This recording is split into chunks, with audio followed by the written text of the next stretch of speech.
Bonjour à toutes. Donc, je m'appelle Cécile. Moi, mon parcours a commencé alors j'allais dire il y a 2 ans quand je suis venue vivre à Lyon. En réalité, ça a commencé bien avant. On parlera de comment on arrive à switcher après. Mais donc, il y a 2 ans, je suis arrivée à Lyon parce que j'avais envie de quitter la région parisienne. Et là, beaucoup de questions se sont posées. Parce que pendant 1 an, j'ai fait du télétravail avec mon entreprise parisienne, mais j'en ai eu vite marre. Donc très vite, s'est posé la question de savoir qu'est-ce que je fais parce que je quitte mon entreprise et qu'est-ce que je vais devenir, parce que j'avais été salariée pendant 26-27 ans. Donc on se dit, moi, je veux absolument retrouver un CDI parce que c'est rassurant, c'est ce qu'on connaît depuis des années. Donc pendant des mois, je me suis évertuée à retrouver un CDI. Et puis, partout, on me disait qu'après autant d'années dans une entreprise, à l'âge que j'avais, tout ça, bref, c'était un peu compliqué. Et par contre, je me suis rendu compte que je pouvais vendre mon expertise, par contre, après 25 ans d'expérience professionnelle. Et du coup, je suis partie vers l'idée de devenir consultante et formatrice en communication digitale. Mais comme j'ai quand même ce petit besoin d'être rassurée, pour le moment, je suis encore sous le système du portage salarial. Parce que voilà, je garde un petit peu cette espèce de... C'est pas grave, hein. Oui, non, c'est pas grave. Mais voilà, pour moi, ça a été la solution pour me lancer, autrement qu'en CDI dans une entreprise, c'est de passer par le portage parce que je me sens entourée, conseillée, etc. Sécurisé sur les salaires, etc., etc. Voilà, en sachant que je pense que ça fait partie de mon chemin et de ma réflexion pour peut-être arriver à devenir totalement indépendante et à mon compte. Mais en fait, comme je fais tout un cheminement, à côté de mon travail, j'ai aussi une passion qui m'anime depuis 10 ans, qui est l'art urbain. J'ai un blog dans lequel j'écris depuis 10 ans. Et à Paris, j'avais développé un très très gros réseau d'artistes, de galeries, d'autres blogueurs dans le domaine. Et quand je suis arrivée à Lyon, en fait, ce qui m'a permis un petit peu de faire connaissance avec des gens, c'est de recommencer à créer un réseau lyonnais. Donc ça y est, je commence un petit peu à me refaire un réseau d'artistes et tout. Et en fait, ça fait quelques temps maintenant que je me dis, mais je n'ai pas encore trouvé le projet qui me correspond réellement, qui répond à ce que j'aime. Et je me dis, pourquoi est-ce que ma passion ne deviendrait pas aussi mon métier? Donc là, depuis quelques mois, je travaille avec une couveuse pour créer une entreprise qui proposerait en fait de mettre en relation les entreprises et les artistes pour différents services que je suis en train d'affiner. Mais voilà, donc c'est vraiment un chemin qui n'est pas tout droit en fait. Il y a des virages comme ça. On pense qu'on est sur la bonne voie, puis finalement on a une autre idée. Enfin, voilà. Enfin, vous alliez pour l'instant toutes vos compétences en fait, les compétences Oui. que vous aviez avant, qui sont plutôt transverses finalement, même si c'est pas les mêmes domaines, et vous l'appliquez dans vos passions. Oui, c'est ça. Donc, bravo. Myriam, racontez-nous également votre parcours. Bonjour à toutes. Mon parcours est encore différent de mes partenaires d'aujourd'hui. J'ai un parcours de 20 ans en entreprise, ni plus ni moins. Je suis restée une vingtaine d'années dans des cabinets de conseil. J'ai commencé ma carrière après un parcours de formation relativement classique en école de commerce, prépa, etc. Et puis je pense qu'il y a une partie de moi qui voulait répondre aussi à des injonctions de mes parents, qui avaient aussi des rêves, qui nourrissaient des rêves pour moi, à leur façon bien entendu. Je pense qu'on peut tous se retrouver un petit peu là-dedans. Quand on est en début de carrière, parfois on ne sait pas trop comment s'orienter et puis finalement on suit quelque chose qui ne correspond pas tout à fait à ce qu'on a à l'intérieur de soi. Mais ça, on ne le sait pas encore. Et donc pendant 20 ans, je me retrouve à travailler. Alors, il y a plein de choses qui me plaisaient dans ce que je faisais. J'accompagnais des entreprises, parfois des belles entreprises avec des belles missions. Pour mettre en place des politiques d'organisation, de ressources humaines. Donc il y avait vraiment des beaux projets. J'étais dans des beaux cabinets américains, etc. Donc il y a beaucoup de choses qui faisaient en sorte que je pouvais m'épanouir d'une certaine façon. Et en même temps, au fond de moi, au fil des années, il y a quelque chose qui me disait que j'étais pas à la bonne place. Je savais pas encore trop quoi, mais je continuais. Alors j'ai changé d'entreprise, je me suis retrouvée aussi à des fonctions de responsable RH, voilà, pour revenir ensuite au conseil. La dernière expérience professionnelle que j'ai eue en tant que salariée, c'était pour, on va dire, gérer toute la partie bien-être au travail. Donc j'accompagnais aussi des dirigeants, des salariés, pour mettre en place des politiques de prévention des risques. C'est des choses qui sont aussi très à la mode, entre guillemets, mais qui sont là aussi pour faire progresser les choses dans l'entreprise. Donc il y avait un vrai sens quand même pour moi, c'était relativement porteur de sens. Et en même temps, au fond de moi, il y avait une certaine souffrance que je n'arrivais pas trop à exprimer ni à comprendre. Elle se matérialisait souvent par des arrêts de travail, par plein de petits événements comme ça qui me faisaient dire que je n'étais pas au bon endroit, mais je n'arrivais pas trop à l'expliquer. Et puis en 2014, je pense qu'il y a eu un événement suffisamment fort, parce que parfois il faut des événements forts dans la vie pour nous faire comprendre qu'on n'est pas... On est sur un chemin, mais qui ne va pas dans la bonne direction, en tout cas pas la bonne direction par rapport à ce qu'on est profondément. Et en 2014, effectivement, il y a eu des choses compliquées dans mon entreprise. J'ai tenté de me rebeller, donc à ma façon, j'ai lancé un contentieux où j'y ai laissé beaucoup de plumes. Donc je me suis retrouvée 2 ans et demi en arrêt de travail. S'en est suivi 2 ans et quelques de chômage. Et souvent, les gens me disaient « mais tu ne travailles pas ?» Alors ça me faisait énormément culpabiliser. J'avais déjà tout ce poids de la culpabilité sur les épaules à ce moment-là. Et en fait, je me suis aperçue, mais il m'a fallu un certain temps pour comprendre que je faisais peut-être le plus gros travail de ma vie. J'étais en quelque sorte un peu en jachère. Vous savez, les terrains, ils ont besoin de se reposer aussi. Alors pourquoi on ne se reposerait pas de temps en temps aussi pour prendre vraiment du temps pour soi ? Et à ce moment-là, je pense que j'ai fait un gros travail sur moi. Donc j'étais vraiment en plein travail, un travail essentiel en fait. Et souvent, on me faisait aussi cette réflexion de me dire, mais quelque part, tu es en plein développement personnel. Et ça aussi, ça me faisait un peu tiquer à l'intérieur. Finalement, j'ai compris quelque temps après que je n'étais pas en développement personnel, mais en dépouillement personnel. Et c'est une expression qui me plaît bien, parce que le dépouillement, c'est aussi une façon d'enlever ses couches. Vous savez, tout ce qui est inutile, tout ce qui est superflu, tout ce qui ne nous correspond plus finalement. Toutes nos peurs, parce que j'étais pétrie de peur. Et encore, il y a 1 an, j'étais à votre place et je regardais les femmes qui venaient témoigner et je me disais, mon Dieu, j'y arriverai jamais.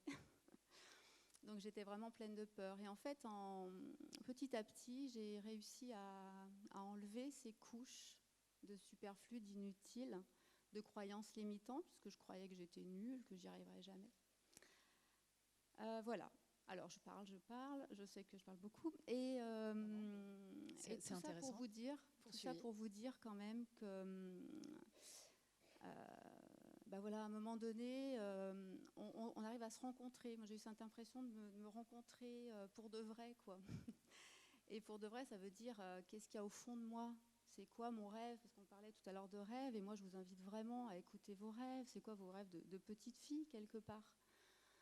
D'adolescente, qu'est-ce qui vous anime dans la vie ? Et moi, ce qui m'anime vraiment, c'est l'accompagnement des autres. Et c'est pour ça que j'ai choisi ce chemin. Donc c'est un choix de ma part. On a toujours la possibilité de choisir. Je me suis orientée dans un premier temps sur l'hypnose. Donc je suis praticienne en hypnose. Donc j'ai repris des formations. Et puis des formations de coaching de vie. D'ailleurs, il y a une collègue là, bonjour. Des formations qui sont extrêmement transformatrices, qui viennent révéler notre vraie essence finalement, ce pourquoi on est là sur Terre. J'entendais parler tout à l'heure de mission de vie, je crois que c'est exactement ça. On a tous une raison d'être profonde qui fait qu'on est là aujourd'hui sur cette Terre. Qu'est-ce qui nous anime profondément ? Voilà, donc aujourd'hui je suis en cabinet et je peux vous garantir qu'il y a un an, on m'aurait dit ça, c'était de l'ordre de l'irréalisable pour moi, c'était impossible. Et je suis installée dans un joli centre qui est à Chasselet, je vois une chasseloise. Un centre à Chasselet, voilà, où j'exerce en tant que praticienne en hypnose et coach de vie, donc pour accompagner l'inconnu de l'autre. Voilà, toutes les zones d'ombre des autres, pour donner de la lumière, en fait, pour arriver à faire en sorte qu'on découvre sa propre lumière. Et ça, c'est le plus important. Merci. Merci bien, toutes les quatre, de nous avoir livré ces parcours. La première question que j'ai envie de vous poser, c'est, vous y avez répondu, Myriam, en partie, mais c'est quel a été l'élément déclencheur de votre switch, en fait? Donc, vous aviez toutes des vies plutôt rangées, finalement, hein, des postes attrayants. On dirait n'importe qui de tout ce que vous avez fait, ou l'intitulé de vos postes, on dirait « waouh, c'est génial ». Mais il y a eu des éléments, donc un mal-être grandissant, effectivement. Mais il y a toujours un élément généralement marquant qui vient appuyer ce switch. C'était quoi pour vous? Alors, moi, en fait, j'en ai eu plusieurs. En fait, enfin, je sais qu'il y a un événement, peut-être pour plein de personnes. Moi, il y en a eu plusieurs. Ça a été crescendo, oui. Qui, en fait, ont fait qu'à un moment, c'était plus possible. Je dis plusieurs, je les voyais, mais je les écoutais pas spécialement. Donc, je vais pas remonter dans toute ma carrière, hein, mais sur mon avant-dernier job, en fait, ça s'est très mal passé avec mon employeur. Mais à un point que, en fait, j'en avais marre. C'était plus possible. C'était vraiment, enfin, je vais pas rentrer dans les détails, mais c'était hyper compliqué. Et en fait, quand je remonte comme ça, je pense que le fait d'être indépendante, d'être autonome, d'être... en fait, je l'ai en moi depuis très, très, très, très longtemps. Sauf que pendant très, très, très longtemps, il y a beaucoup de choses que j'ai occultées, que je n'ai pas écoutées. Et on m'a dit une chose une fois, quand il y a un truc, une chose, un projet, quelque chose qui se présente une fois sur ton chemin. Ok. 2 fois, bon bah là, tu commences à te poser des questions. Et la 3e fois, n'hésite pas à le saisir. Et en fait, bon, ça allait crescendo, mais sur mes dernières expériences, les 3 dernières, j'en pouvais plus, en fait. Il y avait une souffrance que je ne comprenais pas, que je sentais, c'est-à-dire dans mon corps, et qui impactait ma vie perso, ma vie pro. Et une des choses qui m'a vraiment aussi ouvert les yeux, c'est ce manque d'humain, quoi. Enfin, après, c'est personnel, hein, mais ce manque d'humain, c'est juste dingue. On a plein d'endroits où ça se passe très bien et c'est super. Et moi, je ne suis pas partisane de tout est pourri partout, voilà. Mais quand même, en tout cas, moi, ça a été plusieurs événements, en tout cas pour ma part, professionnels, mais qui impactaient ma vie personnelle, ceci dit, vraiment aussi. Donc, le switch, il s'est fait l'année dernière, concrètement, quand on m'a donné un projet, on m'a dit « t'as 3 mois pour le faire », j'ai fait « les gars, je peux le faire en 15 jours, donnez-moi autre chose, alimentez-moi, nourrissez-moi d'autres choses, j'ai aussi envie de donner ». Et qu'on m'a dit « bah non », j'ai fait « bah ok, je vais prendre ce non et je vais le transformer en oui pour moi en fait ». Et c'est ce que j'ai fait. Et j'ai quitté ma boîte et bidule et machin. N'importe. Bon. Alors, moi, le switch, il s'est fait... en fait, c'est quand j'ai décidé de changer de vie. En fait, je ne voulais pas changer de métier parce que j'adore mon métier. Ça fait des années que je le fais, que j'ai appris à le faire avec l'arrivée. Moi, j'ai connu l'arrivée du web, des réseaux sociaux dans l'entreprise et tout. Donc, je suis vraiment une autodidacte. J'ai appris toute seule ou avec plein de gens qui faisaient la même chose que moi. Donc, je suis vraiment passionnée par ce que je fais. Mais j'aimais plus ma vie personnelle, en fait. C'est-à-dire qu'en région parisienne, je passais des heures dans les transports le matin, des heures le soir pour aller bosser avec les gens qui ne sont pas forcément de bonne humeur parce qu'on est tous entassés les uns sur les autres. Il y a de plus en plus d'agressivité. Enfin, moi, j'ai vraiment vu évoluer la vie. Et puis, du coup, le week-end, j'étais tellement crevée que l'idée de reprendre les transports pour aller au ciné, au musée, ne serait-ce que me promener, c'était même pas la peine d'y penser. Et en fait, au bout d'un moment, j'ai pris conscience que je m'enfermais complètement et que je vivais plus que pour mon boulot et un de mes fils qui vit toujours avec moi parce que l'autre est grand. Et je me suis dit, mais c'est pas possible en fait de continuer comme ça, il faut trouver une solution. Et il se trouve que dans l'entreprise où j'étais, il y avait déjà 2 personnes qui étaient en télétravail et qui vivaient à Grenoble. Et je me suis dit, ben, pourquoi moi, je ne prendrais pas cette option-là aussi, c'est-à-dire continuer à faire mon métier dans une entreprise dans laquelle je suis bien, mais en changeant de vie personnelle. Donc, du coup, j'ai réussi à négocier ça avec mon entreprise et je suis partie. Le problème, c'est que très vite, je me suis rendu compte que cette double vie faisait que à Lyon, je recommençais à faire pareil, parce que travaillant sur Paris plusieurs jours par semaine, le week-end, j'étais un peu crevée. Et surtout, je me suis dit, mais comment tu vas connaître des gens, puisque c'est souvent quand même par le travail aussi qu'on connaît du monde. Et je me suis dit, mais en fait, si tu continues à vivre à Paris pour travailler et à Lyon pour quoi, tu vas encore connaître personne. Donc c'est là que je me suis dit, non, en fait, à un moment donné, il faut avoir le courage d'aller jusqu'au bout du changement. Et donc, j'ai négocié une rupture conventionnelle. Et c'est à partir de là que vraiment, par contre, j'ai déclenché l'idée de me dire, bon, maintenant, c'est bien, mais tu fais quoi? Voilà. Et en fait, c'est l'envie de changer de vie personnelle qui m'a obligée à repenser ma vie professionnelle. C'est pareil aussi, c'est un mal-être de se dire aussi tous les jours dans les transports, j'ai plus de vie, c'est compliqué. C'est compliqué, puis voilà, c'est qu'après, cette vie professionnelle qui devient pesante, je rejaillis sur la vie personnelle aussi. Enfin, bien sûr. C'est vraiment, après, tout est lié, hein, donc faut trouver, faut être bien dans les deux, arriver à trouver comment être bien dans nos deux vies. À trouver son point d'équilibre. Voilà, c'est ça.